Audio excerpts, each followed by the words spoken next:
What's up, guys? Craig Mack here. Be my first video in a little while.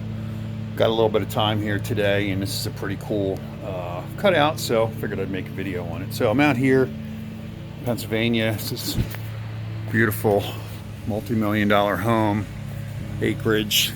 I got this nice porch, these big old columns, but as you can see, with these old wooden columns, they get a lot of damage. Now, this isn't one that I'm here for.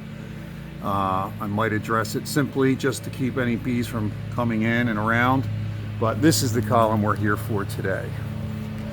Initially, I thought they were up in the box here and entering up in the space, up in that crack, but it turns out that what I didn't see is there's a split on the back side of the column, and they're physically in the column. You can see some discoloration maybe around the entrance. When we get up in there, we'll take a better look at that. So I'm going to go ahead and cut into this. As you can see, these columns are built like barrels with slats. So I'll make a horizontal cut on an upward 45-degree angle.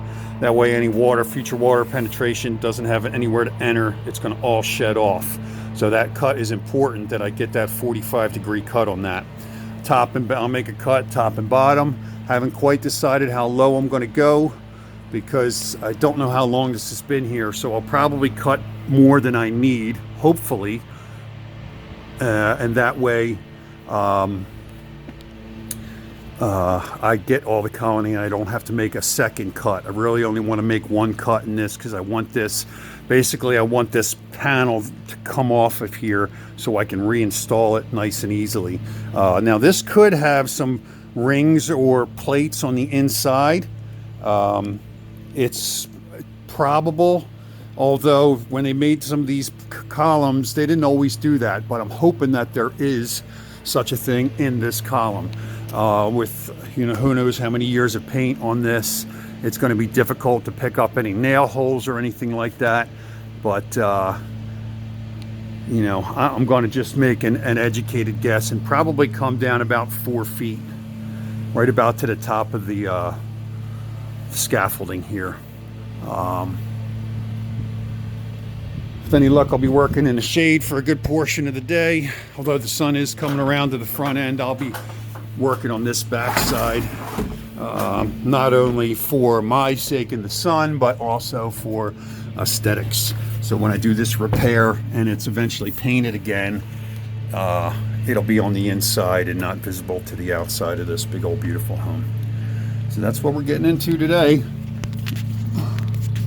There's the entrance right there. Not a lot of activity in this thing. I'm kind of surprised, that it isn't more active right now. But we just had 2 really hot days, and it's kind of a beautiful day here today, about 75, 80 degrees. And I'm curious as to what's going on with this, because again, I would like to really see some more activity in and out of this thing. I'm seeing some bees, but not a lot. Not a lot. So it's been said there's a lot. It's swarmed out once or twice already this year.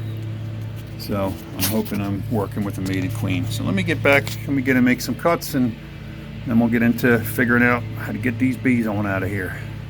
All right, so got my space opened up. Like I said, I cut this big because I wanted to make sure that I had, looking at the bottom of this column, a couple bees down there, a bunch of old wax and stuff. Looks like there might have been bees in here. What I think happened here is there were bees in here, possibly died out at some point in the last couple of years, and this swarm just moved in. You can see the nature of this comb. It's old, it's dark, but it's got some evidence that they're working on it. So I anticipate finding a lot of this brown comb, but also some of this more lightly colored comb when they're starting to do repairs. So I'm happy with my cut. Like I said, I cut on an angle so that way I could repair easier. And it looks like it's going to go really smoothly for me. Having opened these columns up and done repair work on them before, I'm able to figure out what's going on. But like you said, you can see how dark this comb is. It just started to put some nectar away, so I'm not anticipating finding any honey in this. And it doesn't look like there's even a ton of bees in it. I think it's probably an after swarm that moved in, but we'll get to work, get these bees on out of here and get them closed up.